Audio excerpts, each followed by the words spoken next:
Saudara-saudara yang Tuhan Yesus kasihi, selamat pagi, shalom. Halo.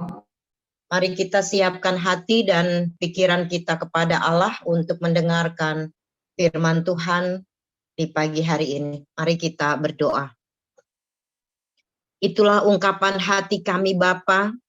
Kami butuh aliran sungai-Mu Bapa, kami butuh aliran sorgawi dalam kehidupan kami, yang menguatkan kami untuk tetap ada dalam sebuah pengharapan, sekalipun hidup kami ada banyak tantangan yang harus kami hadapi.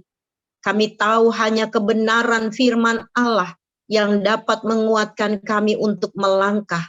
Sebab itu Roh Kudus-Mu kiranya mengartikan firman Tuhan yang hendak kami baca, kami dengar saat ini. Bahkan Roh Kudus-Mu pula yang memampukan kami untuk melaksanakan firman ini dalam hidup dan kehidupan kami dari hari lepas hari. Tuhan, siapakah kami Bapa, sehingga kami bisa mengerti tentang apa yang hendak kami baca, kami dengar. Kami harus berkata, Tuhan, kami manusia yang penuh dengan kelemahan, dan kami tidak akan bisa mengerti tentang firman-Mu tanpa kuasa Roh-Mu yang kudus, mengartikannya bagi kehidupan kami.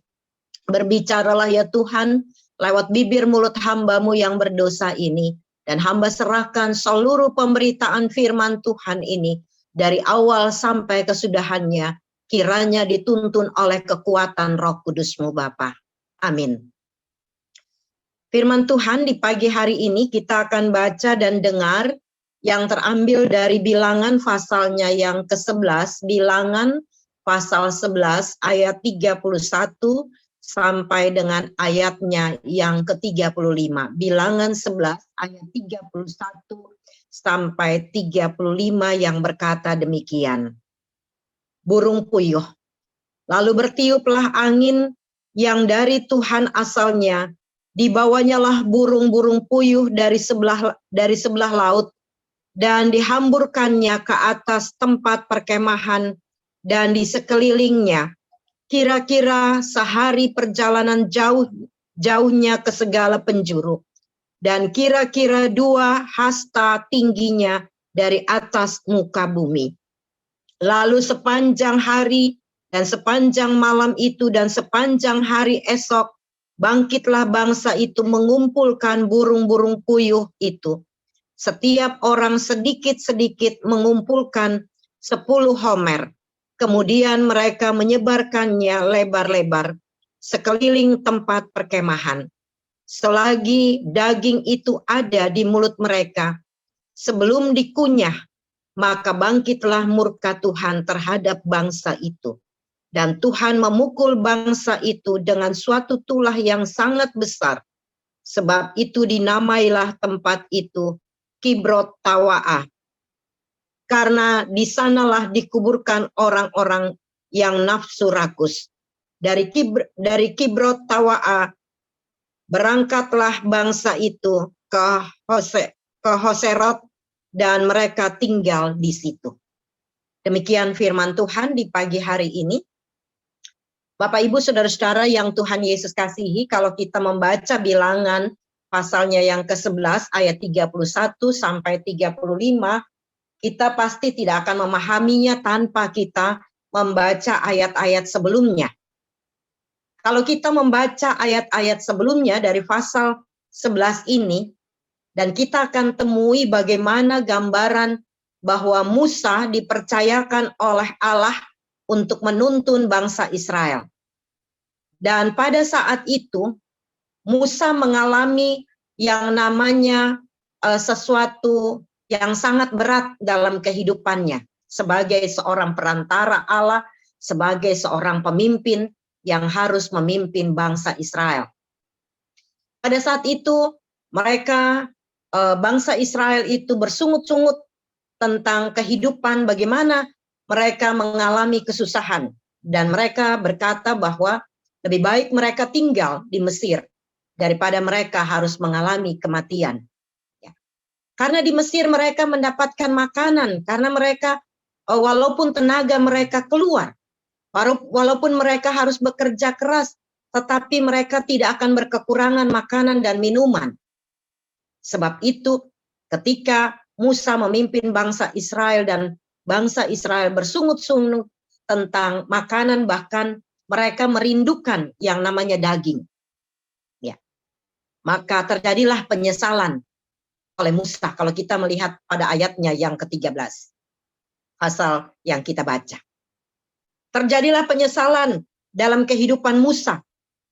Kenapa Musa harus menjadi seorang pemimpin? Kenapa Musa harus bisa atau harus mencari daging?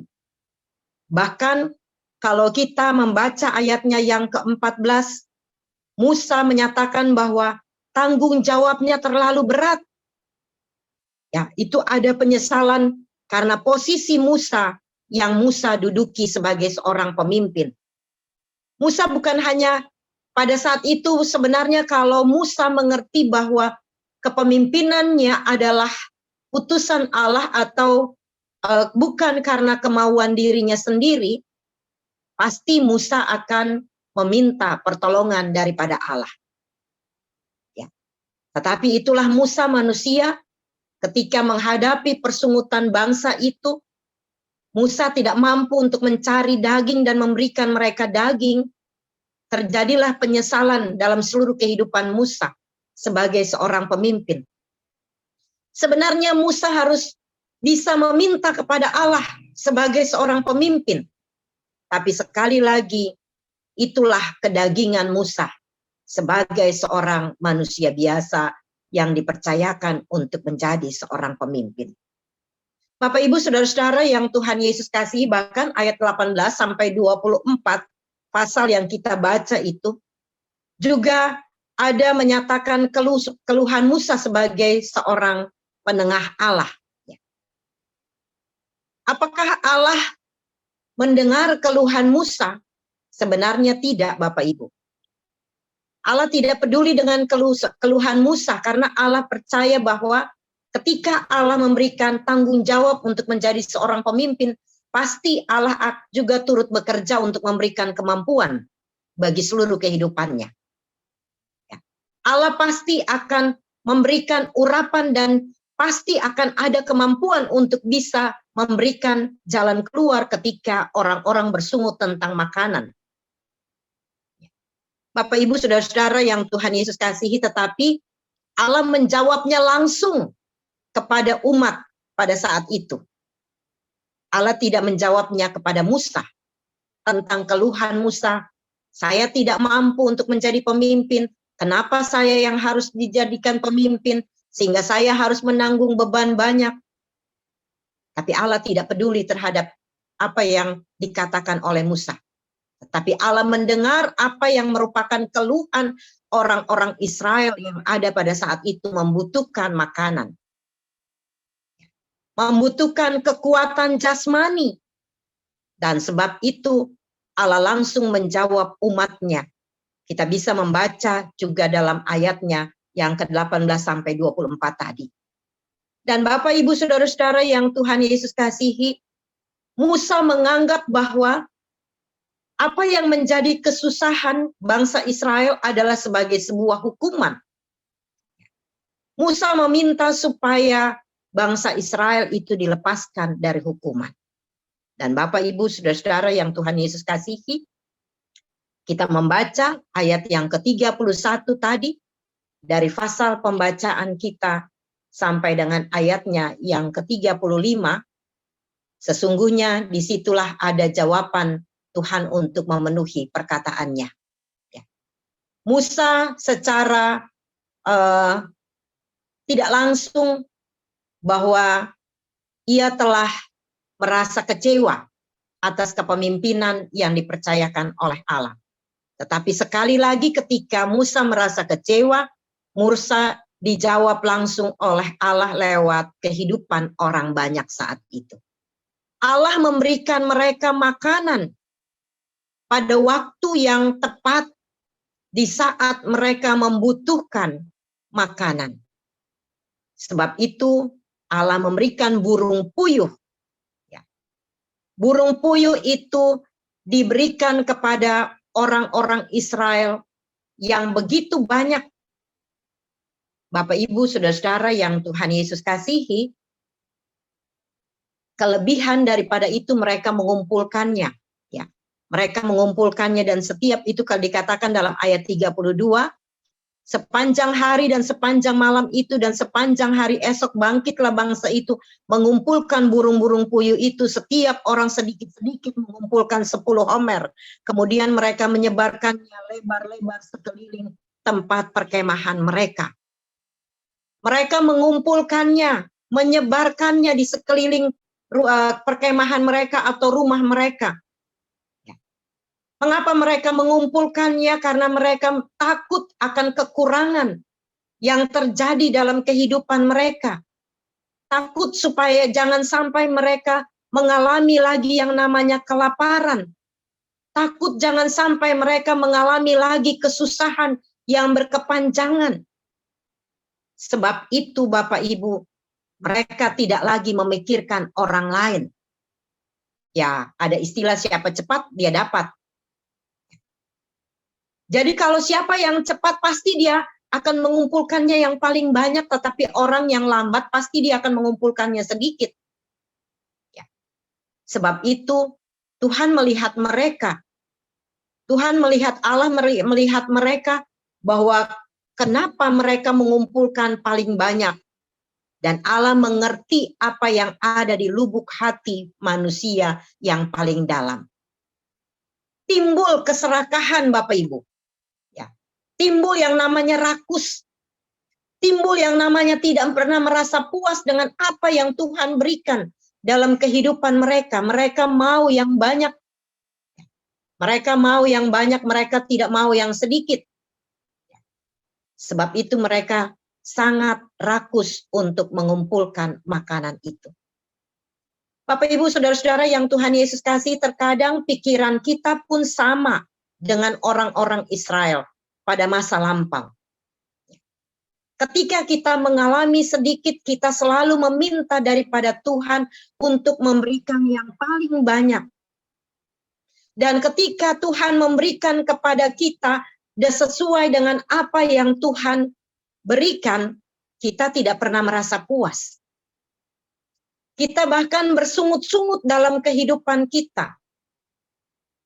Tapi juga ada dari dalam kehidupan kita, ada yang mengumpulkan banyak. Bukan untuk berbagi, tapi untuk kepentingan diri kita sendiri. Untuk memuaskan hasrat hidup kita sendiri. Kita tidak berpikir orang lain di sana yang mengalami juga kekurangan-kekurangan. Hidup kita dipenuhi dengan tidak pernah rasa puas. Hidup kita kadang serakah. Hidup kita hanya mementingkan diri kita sendiri. Bahkan hidup kita menjadi orang-orang yang rakus. Terkadang kita tidak menyadari bahwa kita ini selalu mengalami yang namanya kata rakus itu. Atau serakah itu. Bapak Ibu Saudara-saudara yang Tuhan Yesus kasihi. Kalau kita mengerti bahwa tubuh ini adalah bait Allah. Atau tidakkah seperti yang dikatakan di dalam pertama Korintus 6 ayat 19 sampai dengan 20. Kalau kita mengerti bahwa tubuh kita adalah bait Allah, pasti kita akan menghormati Allah lewat tubuh ini. Terkadang kita makan sampai melebihi kapasitas. Melebihi yang namanya kata kenyang. Padahal kita tidak mengerti dari apa yang kalau kita makan berkelebihan itu juga akan membuat penyakit dalam kehidupan kita. Kita akan pada akhirnya kelebihan kolesterol, bisa juga menjadi darah tinggi dan lain-lain sebagainya yang pada akhirnya mematikan tubuh kita sendiri. Ya. Dikatakan dalam Amsal 23 ayat yang kedua mengatakan, taruhlah sebuah pisau pada lehermu, bila besar nafsumu terlalu banyak makan, menyebabkan perubahan kimia pada otak yang menyebabkan suka gila. Ya. Jadi kalau kita makan yang berkelebihan juga, itu tidak bagus. Ya, tidak bagus dalam kehidupan ini. Bapak Ibu Saudara-saudara yang Tuhan Yesus kasihi, jadi kehidupan kita itu mestinya hidup dengan apa yang ada. mencukupkan diri dengan apa yang ada. Ya. Tidak usah berkelebihan, tidak usah menjadi orang yang serakah, tidak usah menjadi orang yang rakus. Sebab orang rakus itu tidak punya tempat di sisi Allah. Nah, kalau kita dikaitkan dengan tema kita yang diberikan oleh pemimpin The Power of Love ini, tantangan itu kita lihat sebagai kasih Allah. Tantangan yang kita hadapi dengan kekurangan-kekurangan kita, sebenarnya kita mesti melihatnya sebagai kasih Allah. Kita belum sampai menjadi orang peminta-minta. Kita belum menjadi sebagai seorang yang mengemis. Saya berprinsip sama dengan Ibu Hani waktu punya kesaksian ya. Pada saya, saat saya ini juga sebuah kesaksian, saya masih kecil, saya pulang dari Jakarta, tinggal sama tante dengan om di sini. Bahkan keluarga mama saya itu orang-orang yang cukup lumayan. Tetapi ketika mama memelihara saya dengan ke-7 orang saudara yang lainnya, 6 saudara yang lainnya, mama selalu dibilang, karena beliau anak bungsu, mama selalu dibilang, kenapa kamu tidak datang untuk menyatakan bahwa apa yang menjadi kekurangan keluargamu? Tapi mama saya bilang, saya dipercayakan oleh Allah untuk menjaga, memelihara ke-7 anak. Anak ini bukan anak saya, tapi anak ini adalah anak Tuhan. Dan kalau Tuhan mengizinkan saya untuk menjaga mereka, pasti Tuhan membuka jalan untuk memberikan segala sesuatu yang menjadi kebutuhan mereka. Dan pada akhirnya, Bapak Ibu, saya bangga dengan pemeliharaan Allah bagi orang tua saya. Kepada kami ber-7. 5 anak Tuhan percayakan untuk menjadi seorang sarjana. Ya. Tidak memiliki kebun, tidak memiliki lahan apapun, hanya hidup dengan kemurahan Tuhan.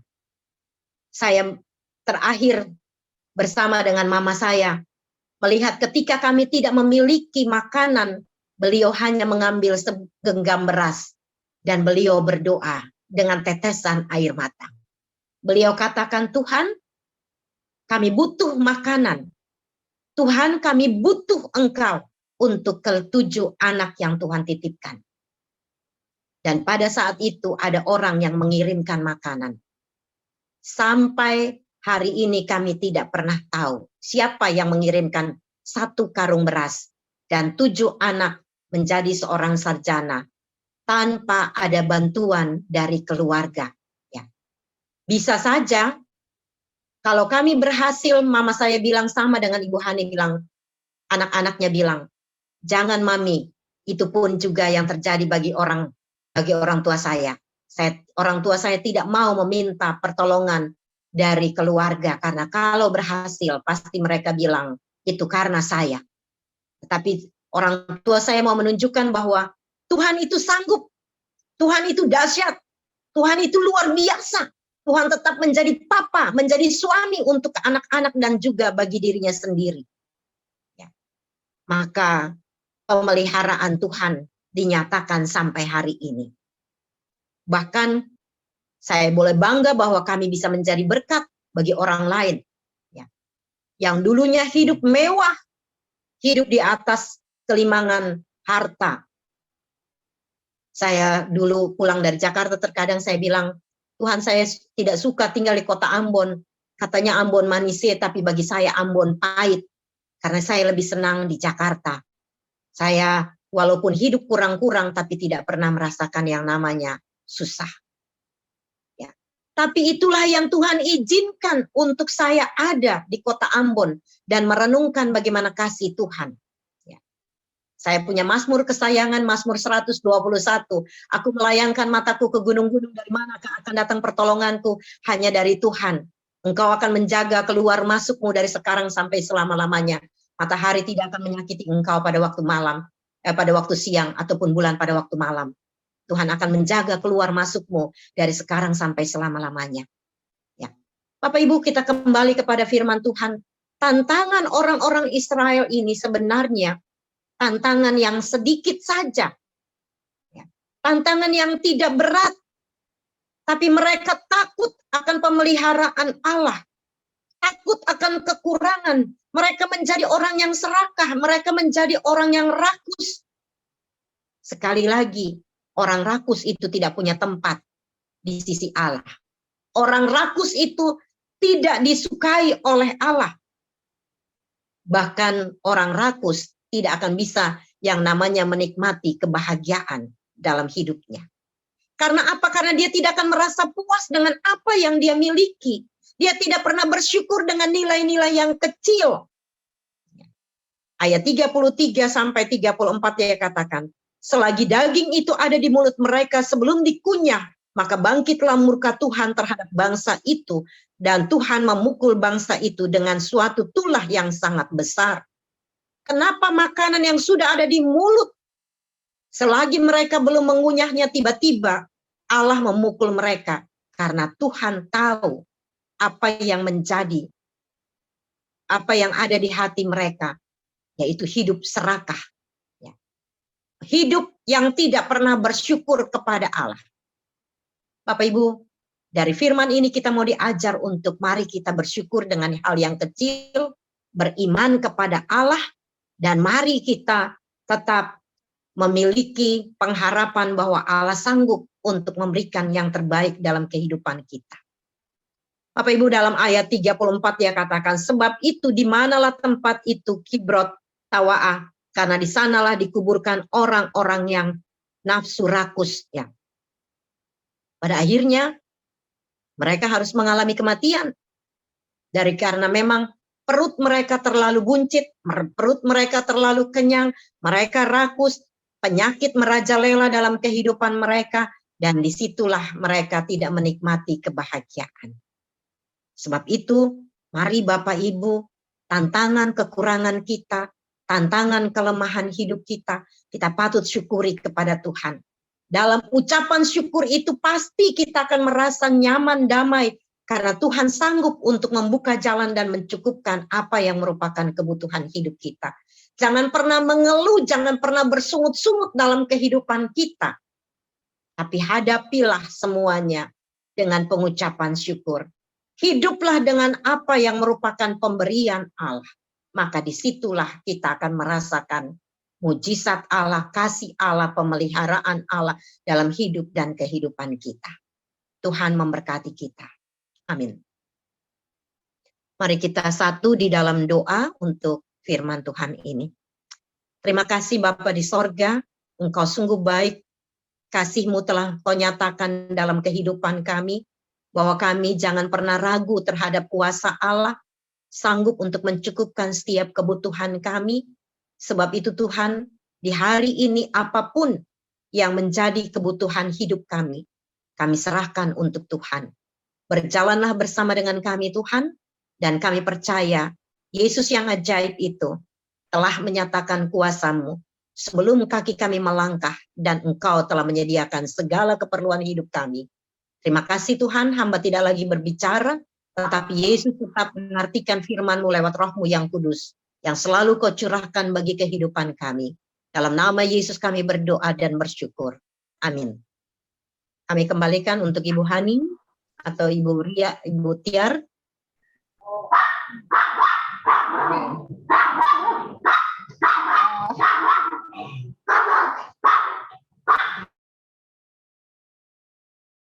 Ya, puji Tuhan, terima kasih Bu Ellen, itu luar biasa.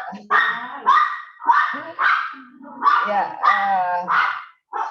jadi tidak ada tempat bagi orang rakus ya, Bu Ellen.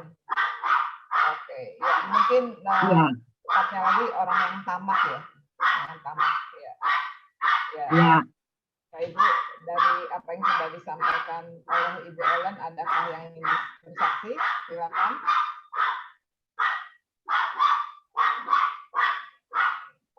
Ya, mungkin saya ya Bu Hani bisa sampai sesuatu ya. Bisa Bu Hani? Bisa dengar suara saya? Ya Pak. Bisa dengar suara saya? Dengar. Ya, jadi begini ya. Jadi apa yang disampaikan oleh Ibu Ellen itu adalah apa yang terjadi dalam contoh perjanjian lama di kehidupan orang Israel. Ya. Nah, sekarang kita hidup dalam perjanjian baru dan bahkan kita yakin bahwa Roh Kudus sudah tinggal melekat dengan kita. Nah, jadi kalau apa yang terjadi itu sebagai contoh yang tidak perlu dicontoh yang terjadi itu. Nah, jadi untuk kita bisa menghindari semua itu, firman Tuhan katakan ada dalam prinsip hidup kita, the principle of life. Asal ada makanan dan pakaian cukuplah. Yaitu dalam 1 Timotius 6 ayat 8 katakan, asal ada makanan dan pakaian cukuplah. Jadi ini adalah satu statement yang saya buat dalam hidup saya, bagaimana saya tidak pernah merasa kekurangan, walaupun mungkin orang lain menilainya kekurangan gitu. Tapi dalam prinsip hidup saya, justru saya tidak merasa seperti itu. Justru dalam alam pikiran saya, apa yang bisa saya perbuat untuk orang lain. Karena hidup ini adalah sebuah kesempatan.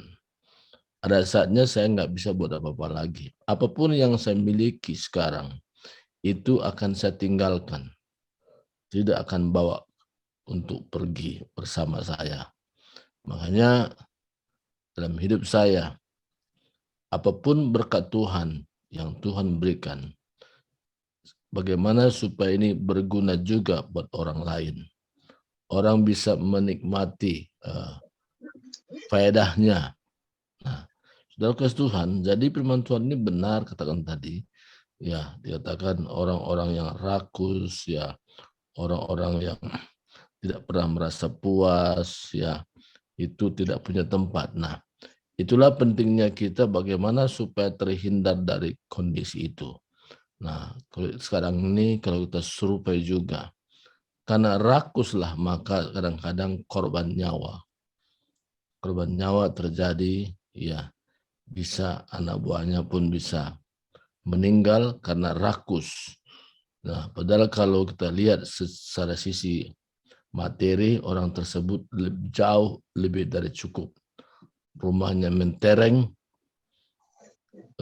untuk sehari-hari, kemana dia mau pergi, bahkan ada power, ada otoritas yang diberikan Tuhan lewat satu institusi dia ada.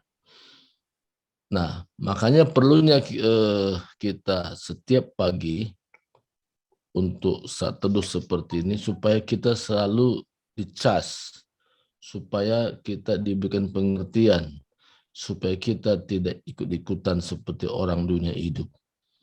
Maka katakan, janganlah kamu menjadi serupa dengan dunia ini, tapi berubah oleh pembaharuan budimu. Jadi inilah menjadi dasar saya sebagai hamba Tuhan, untuk saya bisa terhindar dari kondisi itu. Jadi satu kesaksian yang saya bisa saksikan kepada saudara, bahwa harus ada dasar-dasar firman Tuhan. Jadi setiap orang harus punya dasar firman Tuhan. Itu yang dimaksud dengan ayat emas, ya. Ayat emas ini menolong setiap orang, ya, sehingga dia bisa terhindar dari masalah-masalah apa yang terjadi tadi diungkapkan oleh Ibu Ellen, rakus dan sebagainya. Nah, ada ayat itu menjadi membentengi hidup seseorang, tidak terjebak dalam kondisi itu.